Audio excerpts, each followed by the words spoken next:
परमात्मने नमः। प्रिय मित्रों, मैं डॉक्टर कृष्णपाल त्रिपाठी आज आप लोगों के समक्ष प्रदोष व्रत के संदर्भ में चर्चा करना चाहता हूँ। आशुतोष भगवान शिव जी को प्रसन्न करने के लिए और उनकी अनुकंपा प्राप्त करने के लिए शास्त्रों में जितने भी उपाय बताए गए हैं उन समस्त उपायों में सर्वश्रेष्ठ उपाय है प्रदोष का व्रत करना। प्रदोष व्रत सर्वाधिक महत्वपूर्ण व्रत है। शास्त्रीय मान्यता के अनुसार प्रदोष काल में भगवान शिव जी कैलाश पर्वत पर प्रसन्न मुद्रा में नृत्य करते रहते हैं। इसलिए यदि उस समय कोई भगवान शिव की आराधना, उपासना, वंदना करता है तो शिव जी बड़ी जल्दी प्रसन्न हो जाते हैं। यह प्रदोष व्रत उस दिन किया जाता है जब सूर्यास्त के समय और उसके कुछ देर बाद तक त्रयोदशी तिथि विद्यमान हो। वस्तुतः प्रदोष एक कालखंड है जो कि सूर्यास्त के बाद कुछ विद्वानों के अनुसार 48 मिनट तक रहता है। कुछ विद्वान उसे लगभग 3 घंटे तक का समय मानते हैं। कुल मिलाकर के ये कहने का अभिप्राय कि सूर्यास्त के पश्चात प्रदोष काल होता है। उस समय भगवान शिव की पूजा और आहार ग्रहण करने के कारण ही इस व्रत को प्रदोष व्रत कहा जाता है। प्रदोष व्रत बहुत सरल है, इसमें कोई विशेष दिक्कत नहीं होती है। व्रती को चाहिए कि प्रातःकाल स्नान आदि करने के पश्चात अपने इष्ट देव का पूजन करें। पूजनोपरांत व्रत का संकल्प लें, किसी शिवालय में जाएं, भगवान शिव जी की आराधना करें, पूजन करें। संक्षेप में दिन भर निराहार रहते हुए भगवत भजन में संलग्न रहें। भगवान शिव के चरणारविंदों में अपना मन लगाए रहें। सूर्यास्त के समय पुनः स्नान करें और भगवान शिव का पूजन करें। पूजन के मंत्रों का यदि ज्ञान हो तो षोडशोपचार पूजन किया जाए, अन्यथा ओम नमः शिवाय इस महामंत्र के द्वारा ही संपूर्ण पूजन किया जाए। पूजन में सर्वप्रथम पाद्य अर्घ्य, आचमन, स्नान कराया जाए। उसके पश्चात दूध, दही, घी, शहद और शर्करा से स्नान कराया जाए। परंतु इन पदार्थों से स्नान कराने के बाद प्रत्येक पदार्थ के बाद शुद्ध जल से स्नान करा दिया जाए।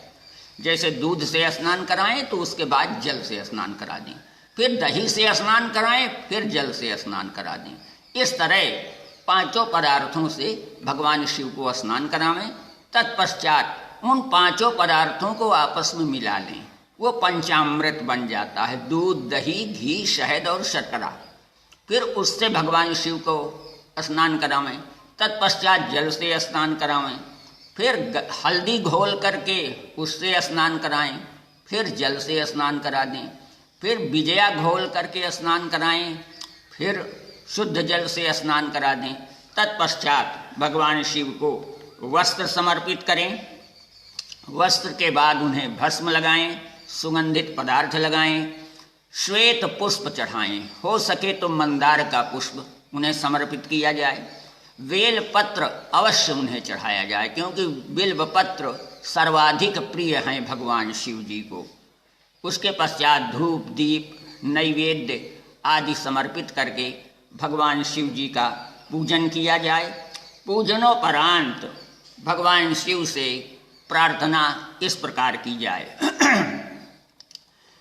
भवाय भवनाशाय महादेवाय धीमते रुद्राय नीलकंठाय शर्वाय शशिमौलिने उग्रायोग्राघनाशाय भीमाय भयहारिणे ईशानाय नमस्तुभ्यं पशूनां पतये नमः। यदि यह मंत्र कठिन नजर आ रहा हो, आपको नहीं स्मरण हो, तो एक बहुप्रचलित मंत्र है भगवान शिव का, उससे भी शिव जी बहुत प्रसन्न होते हैं। कर्पूर गौरम करुणावतारम संसार सारम भुजगेंद्रहारम सदा वसंतम हृदयारविंदे भवं भवानी सहितं नमामि।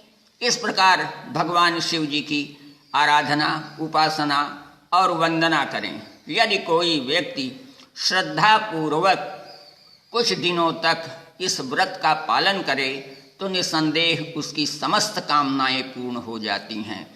विशेष रूप से उसे धन धान्य की प्राप्ति होगी, पुत्र संतान की प्राप्ति होगी, उसका यश बढ़ेगा, ख्याति बढ़ेगी, मान सम्मान की वृद्धि होगी, स्त्री पुत्र पौत्र आदि का सुख प्राप्त होगा, ज्ञान और बुद्धि का प्रकाशन होगा, हर प्रकार से कल्याण होगा। यदि व्यक्ति किसी भी कामना से प्रदोष व्रत का आरंभ करे तो निश्चित रूप से उसकी कामनाएं पूर्ण हो जाती हैं। भगवान शिव जी तो अवधरदानी कहे ही जाते हैं। थोड़ी सी पूजा में भी वे प्रसन्न हो जाते हैं और अपने भक्तों की कामनाएं पूर्ण कर देते हैं। आशुतोष तुम अवधरदानी आरति हरहु दीन जन जानी, ऐसा कहा गया। वो आशुतोष हैं, तुरंत प्रसन्न हो जाते हैं, तुरंत आशीर्वाद दे बैठते हैं। तो ऐसे आशुतोष भगवान शिव की आराधना अवश्य करनी चाहिए और उनकी आराधना करने का सर्वश्रेष्ठ समय है प्रदोष व्रत। जो भी व्यक्ति प्रदोष का व्रत करेगा उसकी समस्त कामनाएं पूर्ण हो जाएंगी, इसमें कोई संदेह नहीं है। मित्रों, आज यहीं तक, अगली कड़ी में पुनः मिलेंगे। तब तक के लिए धन्यवाद, नमस्कार।